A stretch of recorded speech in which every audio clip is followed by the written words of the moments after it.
رمضان ہے، اسی مناسبت سے ایک مسئلہ جو روز بیان کیا جاتا ہے آج ہے کہ روزہ رکھنا واجب ہے، بغیر اسے اٹھا دیں یا بیٹھا بالکل بیٹھے بغیر عذر شرعی کے روزہ نہ رکھنا، روزہ رکھنا چاہیے۔ اگر عذر شرعی ہے تو پھر روزہ نہ رکھیں، کوئی حرج نہیں۔ اگر عذر شرعی بھی نہیں ہے اور روزہ نہیں رکھا، روزہ نہ رکھنا گناہ کبیرہ ہے۔ سب سے پہلے بات یہ ہو کہ روزہ نہیں رکھا، اس نے گناہ کبیرہ کیا۔ نمبر 2، روزہ نہیں رکھا ایک تو گناہ کبیرہ ہوا، اگر بالکل سیم اسی طرح اگر روزہ رکھ کے جان بوجھ کر توڑ دے اس کا گناہ بھی یہی ہوگا۔ روزہ رکھا اور جان بوجھ کے توڑ دیا، پہلا تو یہ ہے کہ گناہ کبیرہ ہوگا، دوسرا یہ ہے کہ اس کی قضا ہوگی، تیسرا ہے کہ اس کی قضا کے ساتھ اس کا کفارہ بھی ہوگا، اور کفارہ 60 روزے پے در پے رکھنا، جس میں 21 دن ضروری ہے کہ مسلسل رکھے، اور 21 دن کے بعد اگر کوئی کمی بیشی ہو جائے تو وہ قابل معافی ہے، ورنہ 21 دن میں ایک دن بھی مس ہو گیا تو پھر عصر نو شروع ہو جائے گا۔ تو بہتر ہے کہ روزہ بغیر عذر شرعی کے نہ چھوڑیں، بلندتر صلوات پڑھیں یا اللہ۔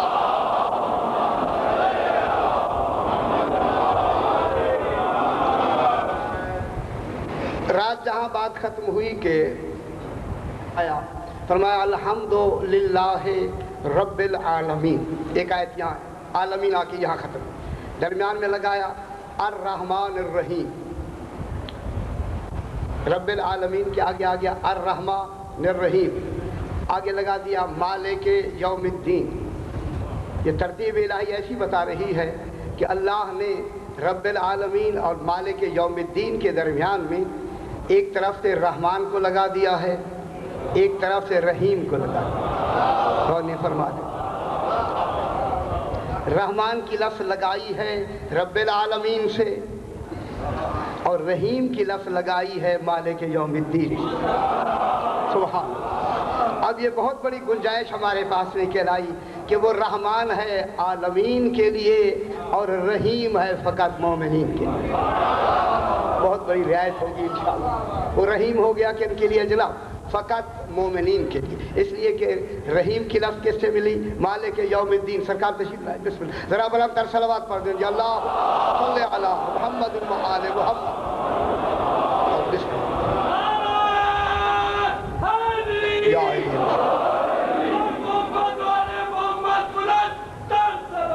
اللہ صلی و آل محمد۔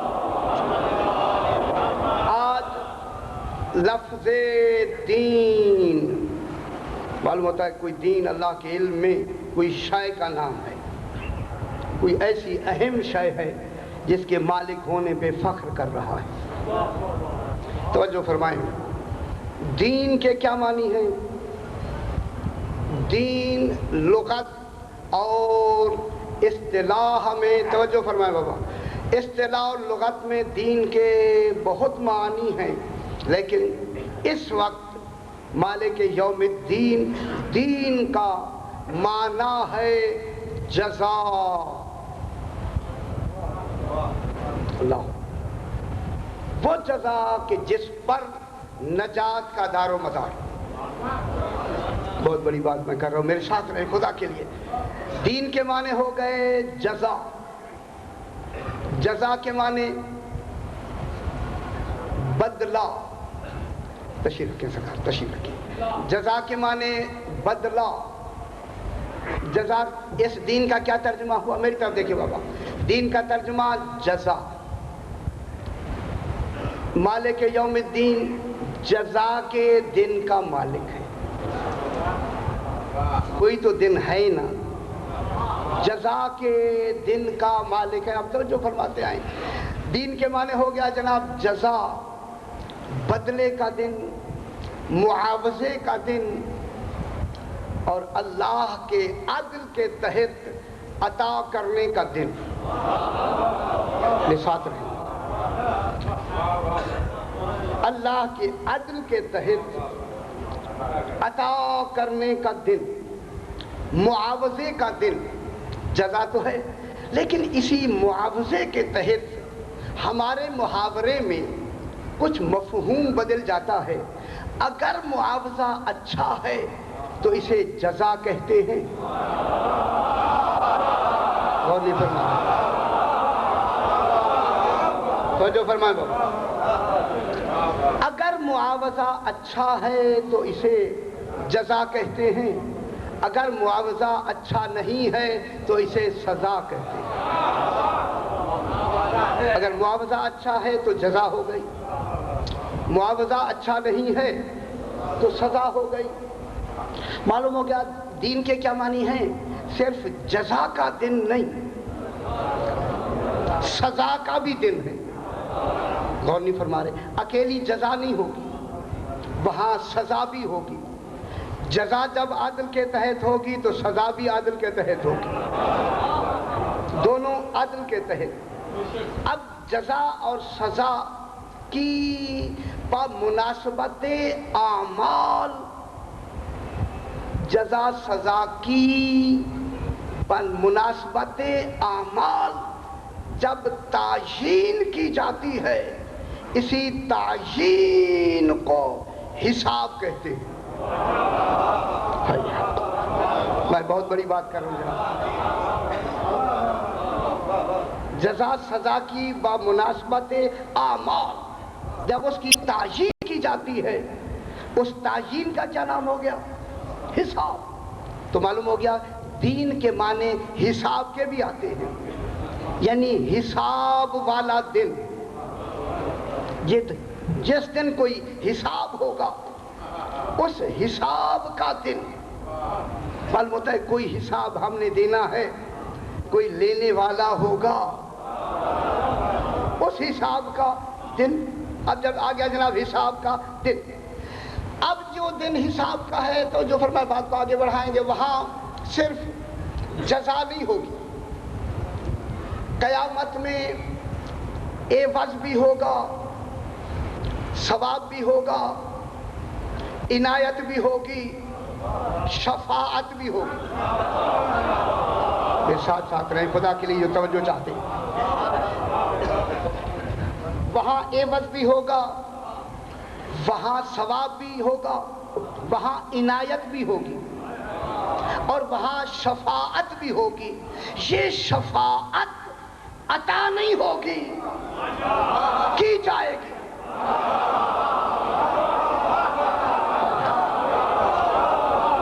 خدا کے لیے ذرا ذہن بلند فرمائیں، ذہن۔ یہ جو شفاعت ہوگی، شفاعت عطا نہیں ہوگی، عطا یہاں ہوتی ہے، عطا اس دنیا میں ہوتی ہے، وہاں شفاعت ہوتی ہے بنمونہ عطا۔ عطا مانگی جاتی ہے، شفا کی جاتی ہے۔ تو نہیں فرما رہے، میں جملہ کہتا ہوں، عطا میں استحقاق نہیں ہوتا، شفاعت میں استحقاق ہوتا۔ نہیں فرما رہے، میں کیا کہہ رہا ہوں؟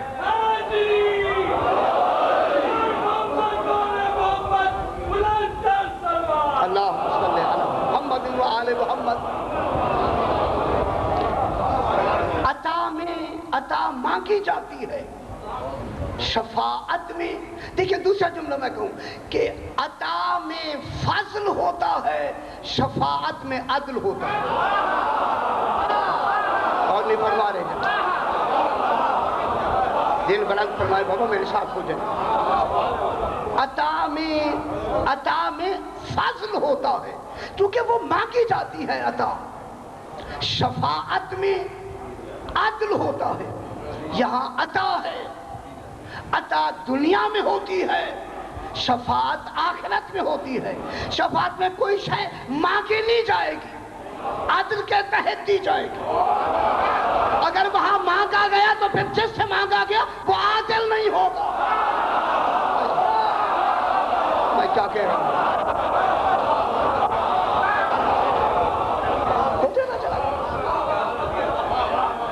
وہ خود دے تبھی تو حاکم ہوگا, تبھی تو نمائندہ ہوگا. اس لیے یہاں عطا مانگی جاتی ہے. یہ دہرایا ہے میں کسی مجلس میں یہاں, کیونکہ یہ موضوع کے تحت بات آتی ہے, اس لیے کہ عطا اور جزا میں فرق یہی ہے کہ عطا میں فضل ہوتا ہے, جزا میں عدل ہوتا ہے. عطا مانگی جاتی ہے, جزا دی جاتی ہے. جناب سلیمان ابن داؤد نبی نے ملک مانگا. اب ایک دوسری لفظ بھی کہہ دوں جناب اگر آپ متوجہ ہیں, عطا اپنے لیے مانگی جاتی ہے, شفاعت کسی کے لیے کی جاتی ہے. اور نہیں فرما رہے, شفاعت اپنے لیے نہیں کی جاتی, عطا اپنے لیے مانگی جاتی ہے, شفاعت کسی کے لیے کی جاتی ہے.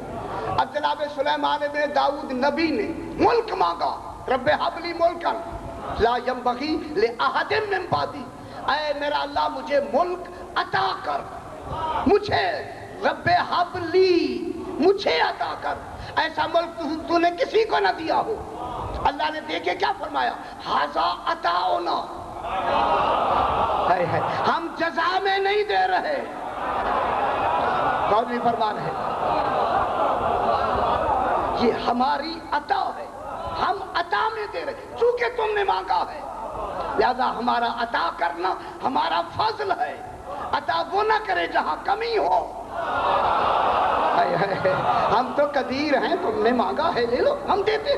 جب یہ ملک دیا کیا فرمایا, ھذا عطاؤنا, یہ ہماری عطا ہے. وہ سارا ملک کس میں تھا, اس انگشتری میں تھا جو جناب علی نے حالت رکوع میں بطور زکات.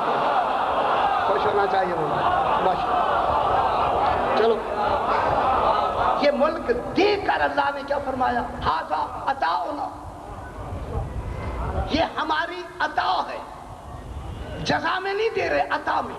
فمنن او امسک بغیر حساب, یہ ملک تم جو عطا کر دیا ہم نے, کسی کو آگے دے دو. فمنن, کسی کو ممنون احسان کرنے کے لیے دے دو, تمہاری مرضی ہے. روک لو, امسک, اپنے پاس رکھو, تمہاری مرضی ہے. ہم نہیں کہیں گے, عطا میں تمہیں اختیار دے دیا. اور بھی فرما رہے ہیں بابا, جب عطا میں اتنا اختیار ہے, جسے دے دے وہ نہیں پوچھے گا. آل محمد نے جنت عطا میں نہیں لی, جزا میں لی ہے.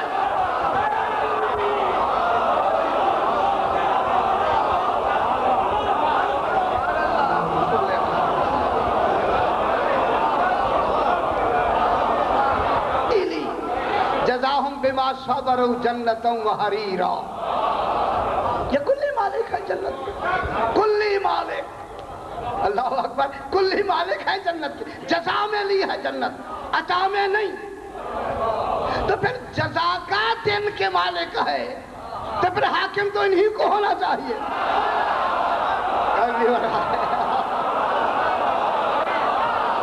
اسے ہونا چاہیے. عوض ملتا ہے علم پر, کوئی تکلیف ہوگی اس پر عوض ملے گا. نہ دے عادل نہیں ہے, کیونکہ وقت نہیں, مجھے آگے بڑھنا ہے. عوض ملے گا علم پر, ثواب ملے گا نماز روزہ حج زکات پر. تکلیف پر ثواب ملتا ہے, نماز پر ثواب ملے گا, نماز پر جنت نہیں ملے گی.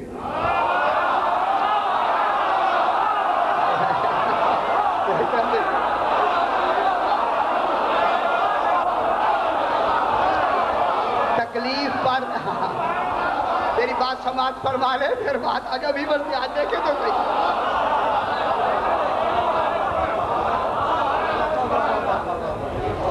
تکلیف, نماز تکلیف ہے, روزہ تکلیف ہے, حج تکلیف ہے, فروعات تکلیف ہے، تکلیف پر ثواب ملتا ہے، علم پر حادثہ ہو گیا، کوئی ایکسیڈنٹ ہو گیا، اللہ خیر کرے، اس پر عوض ملے گا، عوض ملے گا اس پر۔ نماز تکلیف پر ثواب ملتا ہے، ثواب۔ میں نے کسی مجلس میں یہاں بھی عرض کیا، ثواب ہمارے عمل کے مطابق نہیں دے گا، ثواب دینے والا اپنی شان کے مطابق دے گا۔ ثواب شان کے مطابق ہوگا جناب۔ ہاں ہاں یہی بات ہوئی۔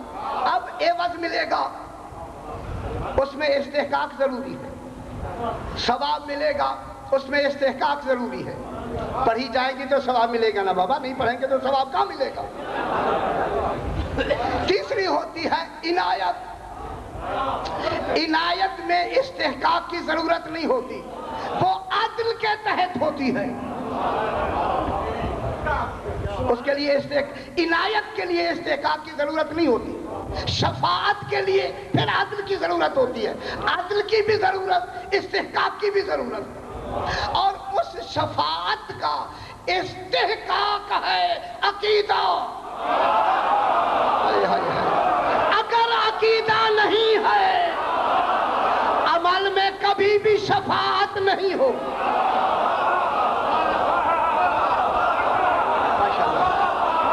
قیامت میں ایک نہیں 14 شفاعت کریں گے، پتہ نہیں کون کون شفاعت کریں گے۔ عقیدے کا ہونا ضروری، شرط ہے عقیدہ۔ اب 4 چیزیں ہو گئی، شفاعت، عنایت، ثواب، عقیدہ، عوض۔ یہ 4 چیزیں، بس جلدی سے بات ختم کریں، یہ 4 چیزیں جس کی وجہ سے بیک وقت مل جائیں انہیں محبت اہل بیت کہتے ہیں۔ 4 چیزیں یہ ہم جانتے ہیں۔ اللہم صلی علی محمد و آل محمد۔ جو فرمائے بابا آپ دیکھیں بات تھوڑی سی میں موڑ کے لے کے چلا ہوں، خدا کے لیے توجہ فرمائیں، اور صاحبان علم تو اس وقت متوجہ ہیں ہی ہر وقت۔ اسی لیے دین کا معنی ہے جزا۔ ہمارے معاوضے کے محاورے میں سزا بھی ہوتی ہے، اگر معاوضہ اچھا نہیں ہے تو کیا ہو جائے گی؟ سزا۔ معاوضہ اچھا ہے تو نام ہو گئی جزا۔ اب جو کافر کو سزا مل رہی ہے، جہنم کافر کی سزا نہیں، یہ کافر کی جزا ہے۔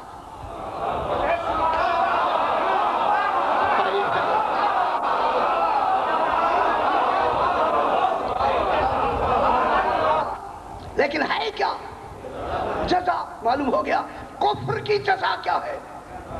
جہنم۔ کفر کی سزا، کافر کی سزا کیا ہو گئی؟ جہنم۔ اب ایک بڑا کافر ہے تو بھی جہنم میں، چھوٹا کافر ہے تو بھی جہنم میں۔ جب کفر کی کم سے کم جزا جہنم ہے تو پھر ایمان کی کم سے کم جزا جنت ہے۔ اور نہیں فرما رہے بات۔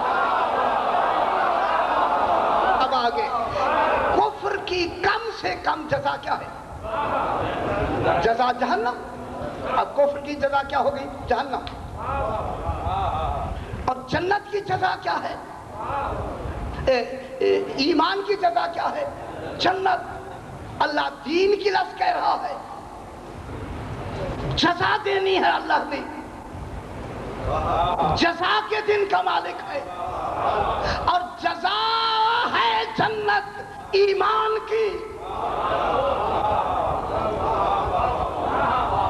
ایمان کی جزا کیا ہے؟ جنت۔ اب اللہ نے کافروں کے لیے کیا جزا دی؟ جہنم۔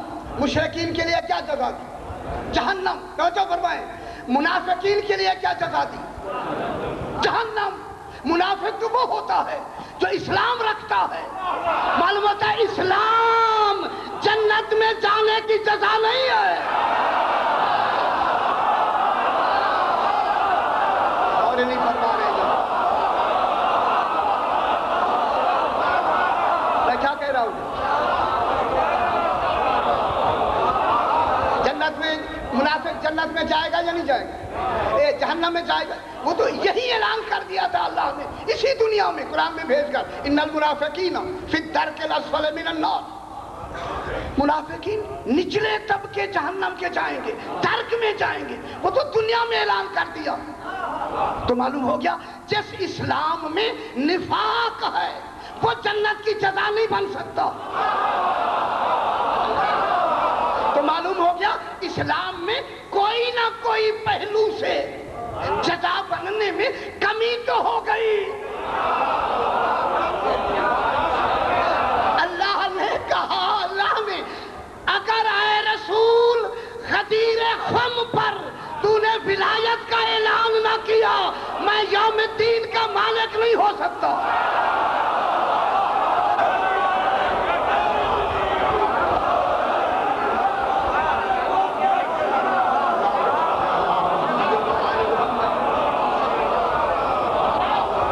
جس اسلام میں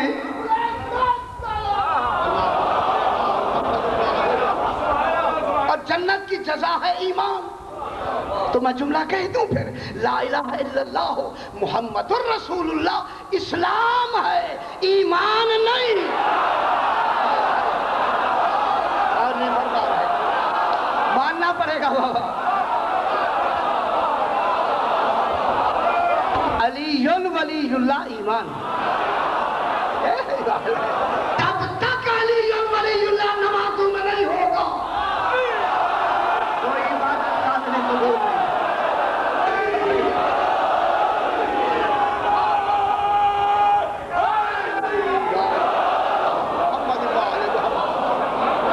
اس لیے تو اللہ نے درود کو واجب کر دیا ہے۔ دیکھیں کتنی بڑی بات تھی، خالق نے تو جزا دینی تھی اور جزا کا تعلق ہے ایمان سے۔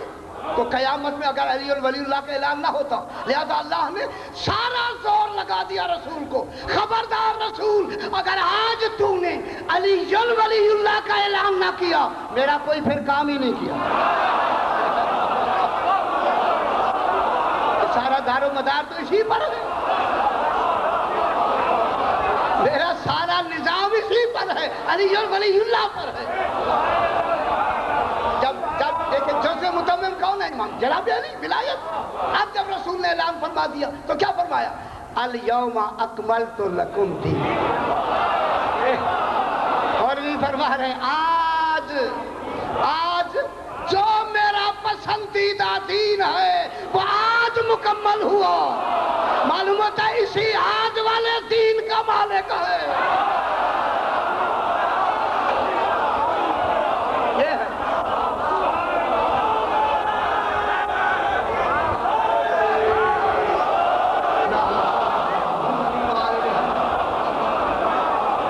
وَأَتْمَمْتُ عَلَيْكُمْ نِعْمَتِي، ولایات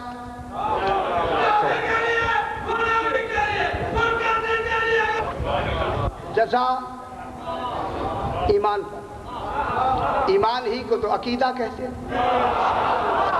معلوم ہے جزا عقیدے پر ہو۔ تھوڑی سی بات آگے بڑھائیں، عقیدے پر جزا ملتی ہے، عمل پر اجر ملتا ہے۔ کل چونکہ پھر عبادت پہ بحث ہو رہی ہے، کل اس پہ بھی پھر کریں گے نا۔ عقیدے پر ایک جملہ میں کہہ کے آگے بڑھتا ہوں ذرا۔ عقیدے پر مغفرت ہوتی ہے، بخشش ہوتی ہے عقیدے پر، عمل پر ثواب ملتا ہے۔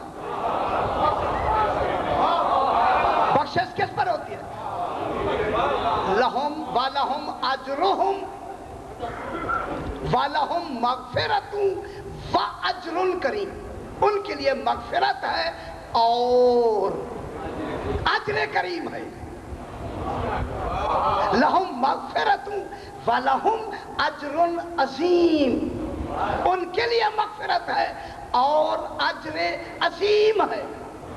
اجر کی 7 قسمیں ہیں، مغفرت کی 1 قسم ہے۔ مغفرت کی کوئی قسمیں نہیں ہیں۔ کہ کیا اولئک یؤتون اجرہم مرتین، ان کو خاص لوگ لوگوں کو 2 مرتبہ اجر دیا جائے گا، قیامت صغریٰ میں بھی قیامت کبریٰ میں بھی 2 مرتبہ اجر دیا جائے گا۔ اجر 2 مرتبہ ہوتا ہے، مغفرت 2 مرتبہ نہیں ہوتی۔ میں کیا کہہ رہا ہوں؟ معلوم ہوتا ہے اجر اور ہے، مغفرت اور ہے۔ اجر اور ہو گیا، مغفرت اور ہو گیا۔ تو اب جزا کا تعلق کیا ہے؟ ایمان۔ اب میں ذرا موضوع شروع کرنے لگا ہوں کہ ایمان، خدا کے لیے جہاں تک میری آواز جا رہی ہے، لیکن بات میری ٹیپ بھی ہو رہی ہے، اسے آپ بعد میں سن بھی سکتے ہیں۔ ایمان اعتقاد قلبی کا نام ہے۔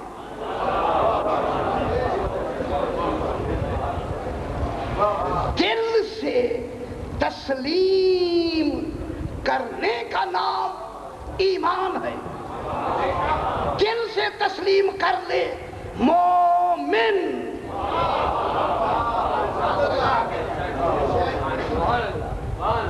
چونکہ بات ہو رہی ہے عقیدے کی، اور اس میں اگر تھوڑی سی ہم ادھر ادھر بات کریں، لچک نہیں آئی، لیکن عقیدہ ہوگا بھی وہی جہاں لچک نہ ہو۔ اگر لچک ہوئی تو پھر شک ہو گیا، شک ہوا تو عبادت غلط۔ اگر شک میں عبادت ہوئی تو باطل ہو جاتی ہے۔ لہذا جو عقیدہ ہوتا ہے خدا کے لیے، اس کو پہچاننا ہم نے۔ اعتقاد قلبی کا نام ہے عقیدہ، دل سے مان لیا عقیدہ۔ ہاں، عمل بالارکان، اقرار باللسان جزو ایمان نہیں ہے۔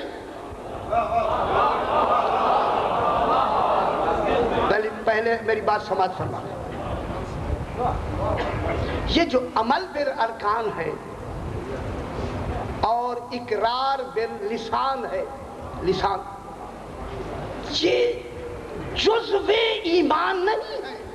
لیکن اگر مجبوری نہیں ہے، خوف نہیں ہے، جبر نہیں ہے، تو پھر ان کا ادا کرنا واجب۔ پھر عمل بالارکان بھی واجب ہے، اقرار باللسان بھی واجب ہے۔ اگر کوئی جبر ہے، کوئی خوف ہے، کوئی مجبوری ہے، تو پھر مومن فقط دل سے مان کر ہو سکتا ہے کہ وہ عمل کر کے دکھائے، اقرار کر کے دکھائے۔ ضروری نہیں، اگر کوئی خوف ہے یا کوئی مصلحت ہے، وہ وہی جانتا ہے جو کر رہا ہے، ہم اور آپ نہیں جان سکتے۔ لیکن مومن کیا ہو جائے گا؟ مومن فقط اعتقاد قلبی سے ہو جائے گا۔ ٹھیک ہے، اعتقاد دل میں رکھ لیا، کیا ہو گیا؟ مومن۔ اسی وجہ سے آمنو فعملوا الصالحات کا یہ جو واو درمیان میں آیا، عربی دان حضرات تشریف رکھتے ہیں، واو جو آیا ہے یہ عطف اور معطوف کے درمیان میں، یہ واو تب آتا ہے کہ معطوف اور معطوف علیہ غیر جنس ہوں، تب عطف ہوتا ہے۔ ایمان اور عمل کا آپس میں ہو رہا ہے عطف۔ عطف تب ہوتا ہے جب عمل غیر ہو، ایمان غیر ہو۔ اگر ایک ہیں عطف ہوگا ہی نہیں۔ میں کیا کہہ رہا ہوں؟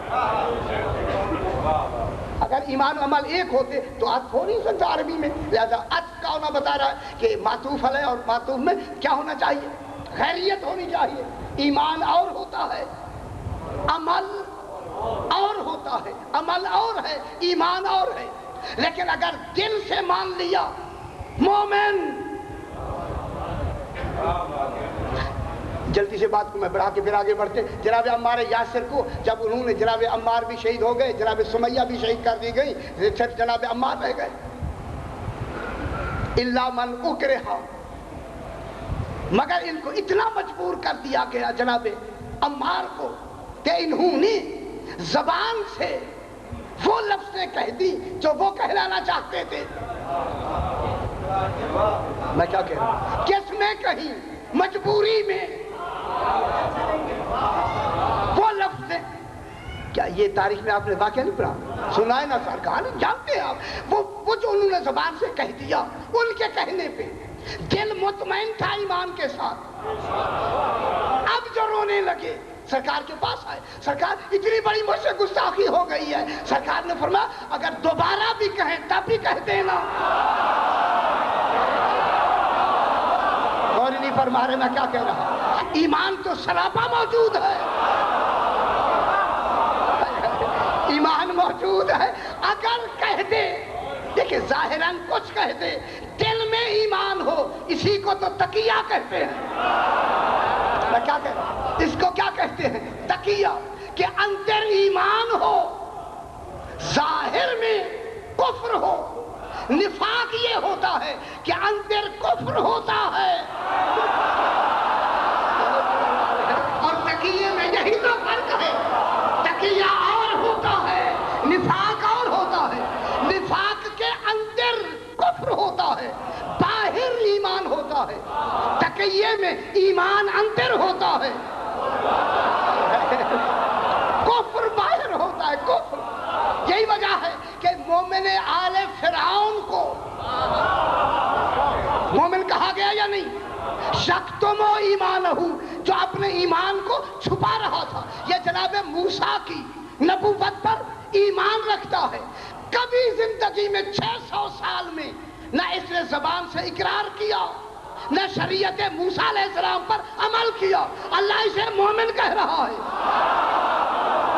ایمان چھپایا ہوا ہے، فقط نصرت جناب موسیٰ میں، جناب موسیٰ کی نصرت میں نہ ظاہری عمل کیا نہ اقرار کیا، مومن یہی بالکل ہے جناب ابو طالب میں۔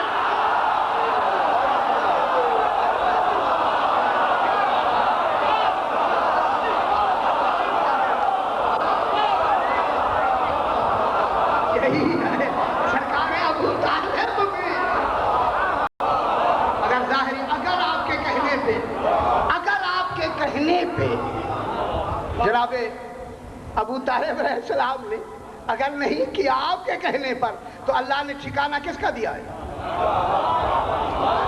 کس کے گھر رہا ہے رسول؟ کس کی گود میں پلا ہے رسول؟ اگر اس نے کفر کی گود میں پالا ہے رسول کو، نہ وہ اللہ ہے نہ یہ معاذ اللہ رسول۔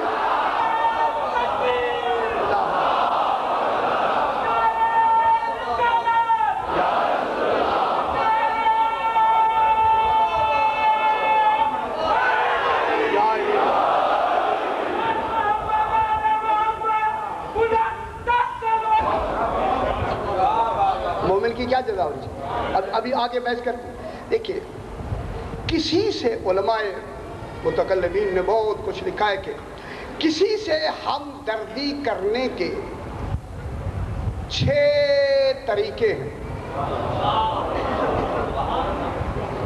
6 طریقے، انہیں عواطف کہتے ہیں، عین وا طیف، العواطف، عاطفہ، کہ اس سے دل نرم ہوتا ہے، انسان ہمدردی کرتا ہے۔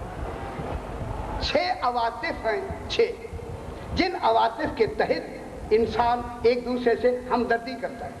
وہ 6 عواطف کون سے ہیں؟ نمبر 1 عاطفہ قرابت، عاطفہ زوجیت، عاطفہ وطنیت،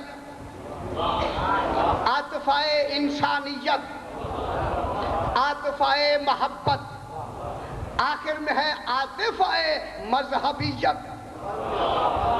اور نہیں فرما رہے کتنی عواطف ہیں؟ 6۔ پہلا عاطفہ میں پھر گن دوں تاکہ ذہن میں بات آ جائے۔ پہلا عاطفہ قربت، قرابت جسے کہتے ہیں، قرابت رشتہ داری، عاطفہ قرابت، عاطفہ زوجیت، عاطفہ وطنیت۔ یہ وطن کا وہاں پتہ لگتا ہے جب امریکہ جاتے ہیں۔ عاطفہ انسانیت، عاطفہ محبت، آخر میں ہے عاطفہ مذہبیت۔ اب علماء نے فرمایا کہ جب تمام عواطف کے مقابلے میں مذہبیت کا عطف آ جائے گا، یہ سب سے غالب ہوتا ہے۔ اللہ اکبر۔ جتنے عواطف اور ہیں ان کے مقابلے میں اگر مذہبیت کا عاطفہ آ جائے تو یہ عاطفہ تمام پر غالب ہوتا ہے، بھاری ہوتا ہے، اس کو ترجیح دی جاتی ہے۔ اب دیکھنا ہے کہ جناب ابو طالب نے جو رسول کے ساتھ اتنی ہمدردیاں کی ہیں وہ کون سا عاطفہ ہے؟ اور نہیں فرما رہے۔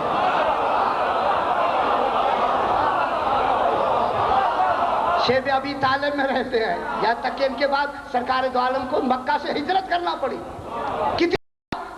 کتنا بڑا سہارا تھا جناب ابو طالب علیہ السلام۔ اب یہ دیکھ رہے ہیں کہ کون سا عاطفہ ہے۔ پہلا عاطفہ قرابت،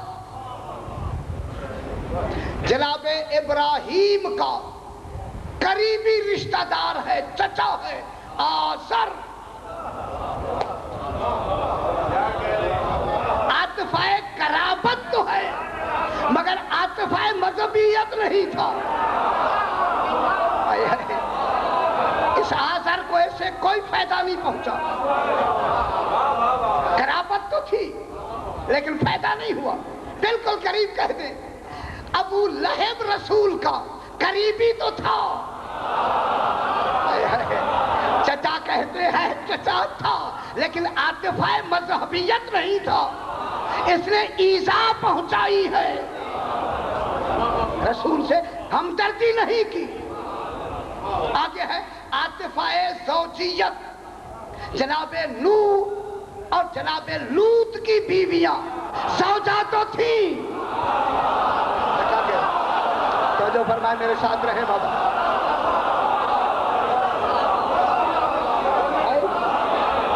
عاطفہ تو وہاں زوجیت کا موجود ہے مگر عاطفہ مذہبیت نہیں تھا، لہذا کوئی فائدہ ان کو نہیں پہنچا۔ ایسے ہے یا نہیں ہے؟ اب یہاں دیکھنا ہے کہ جناب ابو طالب علیہ السلام نے توجہ فرمائے، میں ایک لفظ کہوں گا کہ رسول اللہ سے جو ہمدردی کی ہے یا کون سا عاطفہ ہے؟ یا عاطفہ مذہبیت ہے۔ رسول اور جناب ابو طالب کا رسول کے حکم سے مذہب ایک، میں کیا کہہ رہا ہوں؟ رسول اور ابو طالب علیہ السلام کا مذہب ایک، اسی مذہب ایک ہونے کی دلیل ہے کہ رسول نے اپنا نکاح خان اسی کو بنا دیا۔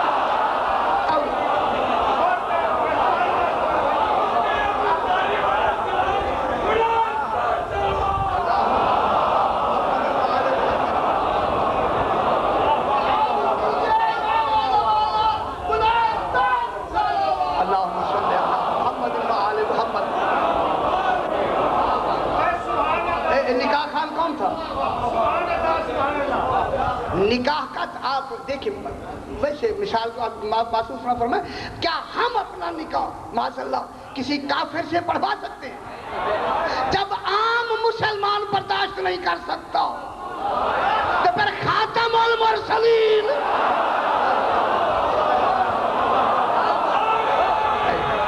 بات تصور ہی نہیں ہے۔ یا نکاح کس نے پڑھا؟ اور نکاح ایسے پڑھا ہی نہیں جاتا۔ جناب علی علیہ السلام کو ابھی پیدا نہیں ہوئے، وہ تو بعد میں پیدا ہوں گے نا جناب، وہ 5 سال بعد 30 عام الفیل کو پیدا ہوں گے، یہ 25 عام الفیل کی بات ہے۔ جبریل پڑھ نہیں سکتا، اللہ خود آ کے پڑھا نہیں سکتا، اور حکم ہے حکم کہ جب نکاح پڑھنے والا 2 عالم موجود ہوں، قبلہ کعبہ تشریف رکھتے ہیں، 2 عالم موجود ہوں، کم سے کم پھر وہی پڑھے جو دونوں جیسا ہو۔ غور نہیں فرما رہے؟ اب رسول خدا علیہ السلام نے جناب ابو طالب کو اپنی وکالت دی، اور وکالت میں دینے کے بعد شرط ہے کہ جو پڑھ رہا ہے وہ اس کے مذہب کا عالم بھی ہو اور عامل بھی ہو.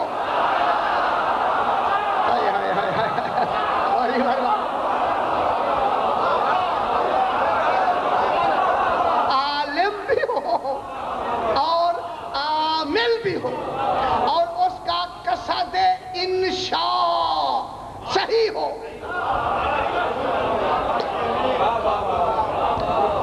اب میری طرف دیکھیں بابا، میں ایک جملہ کہتا ہوں ماشاءاللہ. قصد انشاء صحیح ہو.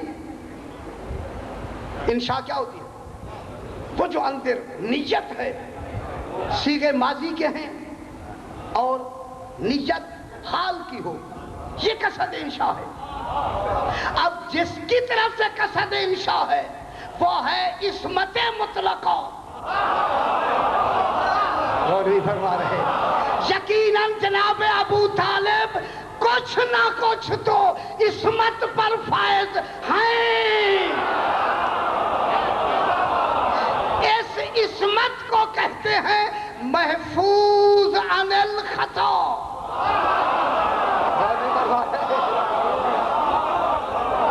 عصمت کلیہ ہے. یہاں کیا ہے؟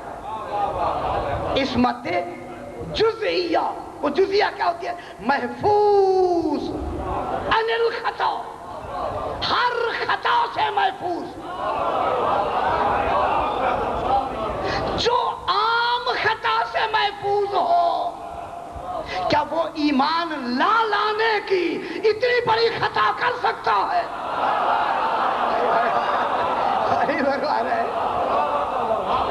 فرمائیں نکاح صحیح ہوا یا نہیں؟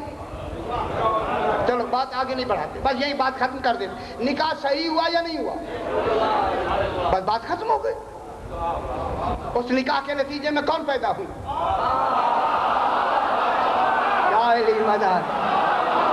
جناب سیدہ طاہرہ پاک بی بی پیدا ہوئی. خدا کی قسم ابو طالب کا نکاح پڑھنا اور بی بی کا آنا اس دنیا میں دلیل ہے کہ علی کو ابو طالب کا بیٹا ہونا ضروری ہے.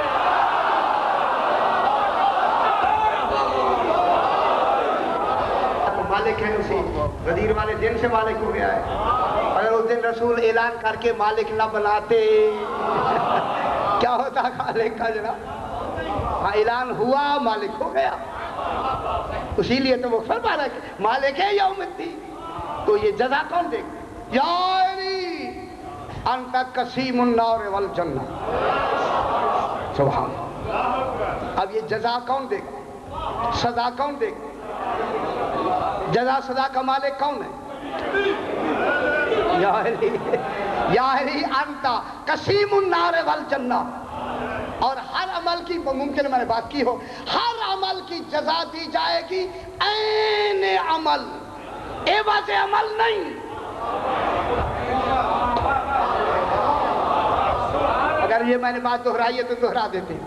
ہر عمل کی جزا ملے گی عین عمل، عوض عمل نہیں. وہاں نمازی کی جزا نہیں ملے گی جس نیت سے نماز پڑھی ہے. فرما رہے الاعمال بالنیات. نمازی کی جزا نہیں ملے گی جس نیت میں نماز پڑھی ہے اس کی. لہذا جزا عوض عمل نہیں ہوتی، عین عمل ہوتی ہے. اگر میں مثال دے دوں دہرائیے تو کوئی بات نہیں. ہم یہاں نماز پڑھ رہے ہیں، میں بھی ہوں، سرکار بھی ہیں، جناب بھی ہیں. میں نے نماز شروع کی، اللہ اکبر، میرا خیال انچولی بازار میں چلا گیا. آپ کا نہیں جاتا یار، آپ بازار میں چلا گیا. اب میں نماز یہاں پڑھ رہا ہوں، خیال سارا بازار میں ہے. اللہ اکبر کہے کہ میں بھی نماز میں فارغ ہو گیا. سرکار کا خیال پنکھے کتنے ہیں، دیواروں پہ کیا لکھا ہوا ہے. نماز انہوں نے بھی مکمل کر لی. جناب نے نماز جب شروع کی تو ان کا عین آیات قرآنی میں نظر ہے. الحمد میں خالق کیا کہتا ہے. اب فرمائیے ان میں نماز کن کی اچھی ہے؟ جن کا خیال آیات قرآنی میں، پھر خیال کم سے کم اسی حدود میں تو ہے. میرا خیال تو وہاں ہے بازار میں. اب اگر اللہ تینوں کی برابر کی جزا دے پھر عادل کہاں ہے؟ برابر کی جزا دے عادل نہیں ہے. جس کی نماز اچھی ہے انہیں اور جزا دے, جس کی درمیانی ہے انہیں اور جزا دے, میری بات کی ہے اور جزا دے. معلوم ہوتا ہے جزا سزا کا تعلق صرف ظاہری عمل سے نہیں ہوتا, نیت سے بھی ہوتا ہے. اب جو علی نے جزا دینی ہے, علی نے سزا دینی ہے, صرف علی عمل نہیں دیکھ رہا, ہر عمل کی نیتوں سے بھی علی. باقی بھائی نہیں ہے.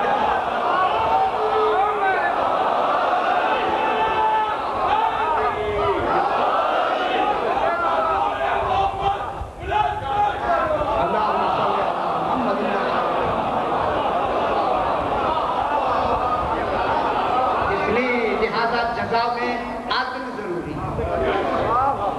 کتنا عدل ہونا چاہیے؟ اتنا عدل ہو کہ جس کو سزا دی جا رہی ہے وہ بھی مطمئن ہو, جسے جزا دی جا رہی ہے وہ بھی مطمئن. اس کو عدل کہتے ہیں. یہ آج کا دن یہی مکمل ہوا چونکہ وقت کے لحاظ سے. رات جہاں بات ختم ہوئی مصائب کی,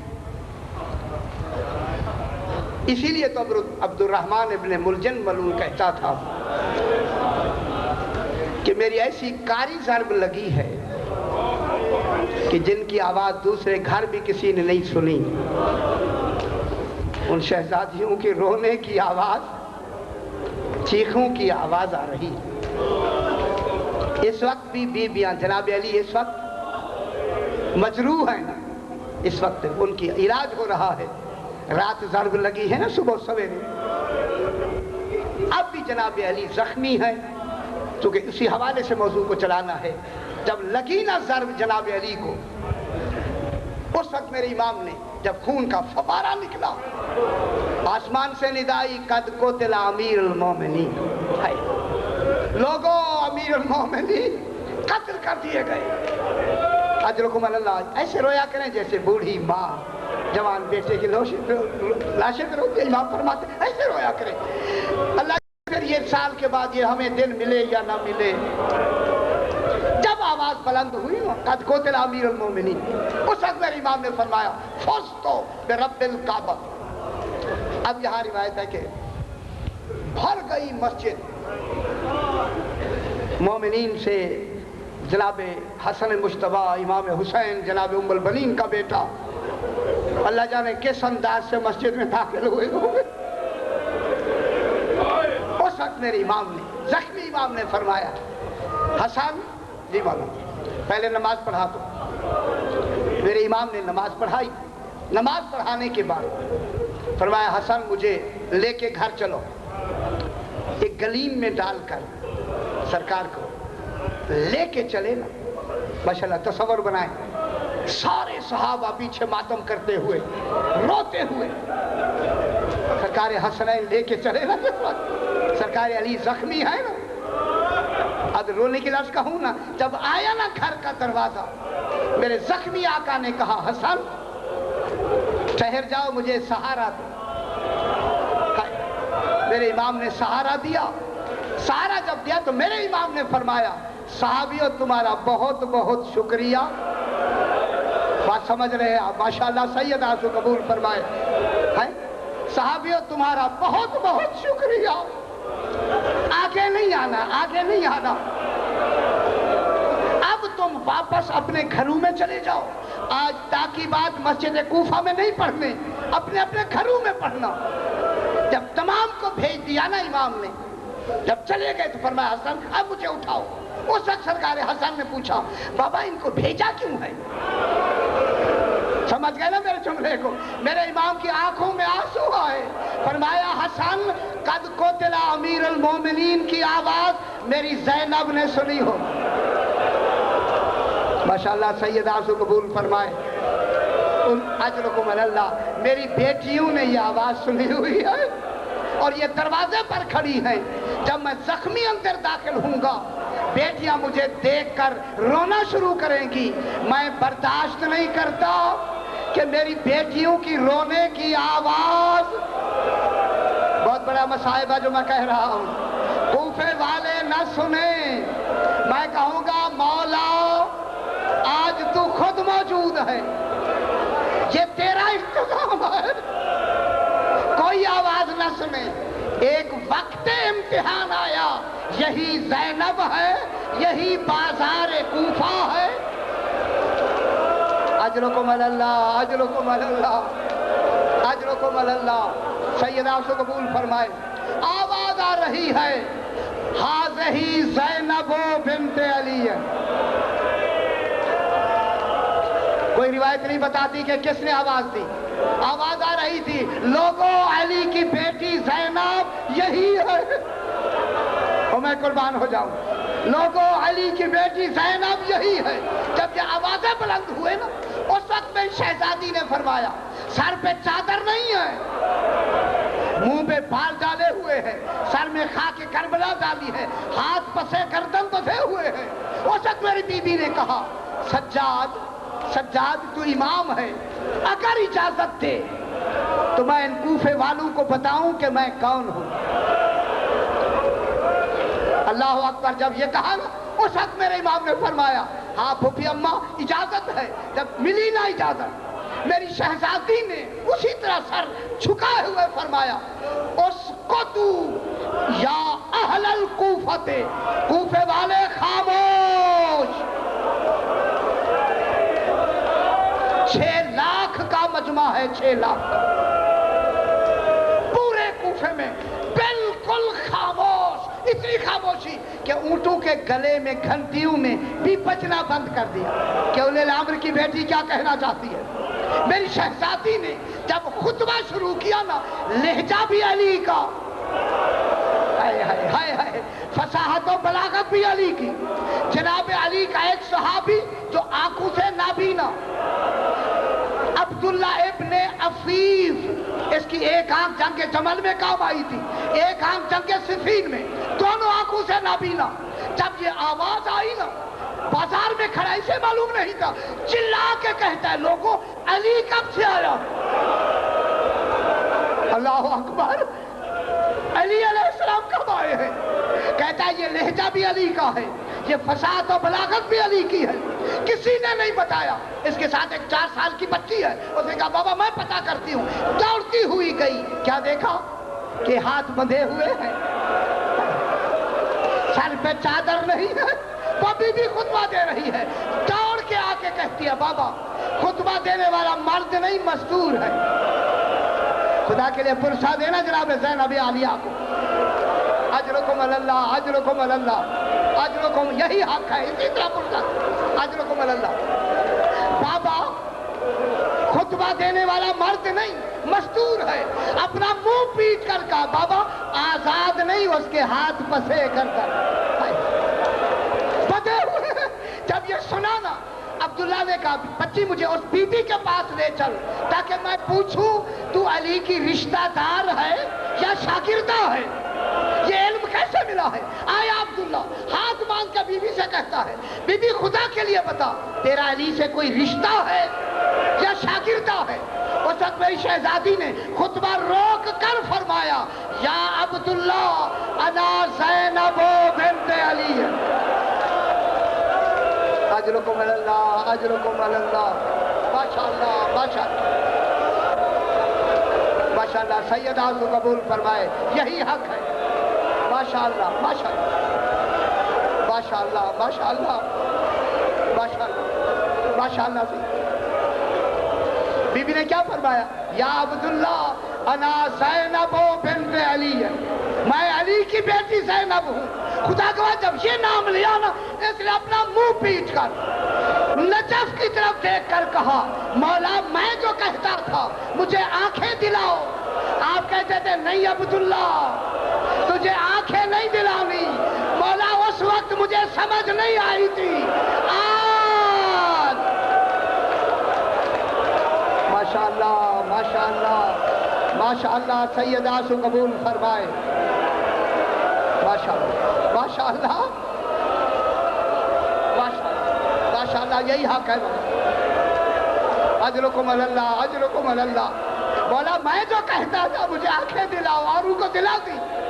اس وقت سمجھ نہیں آئی تھی, آج سمجھ آئی ہے. تو نے آنکھیں کیوں نہیں دلائیں؟ تاکہ میں ان آنکھوں سے تیری بیٹیوں کو بازار میں برہنا سر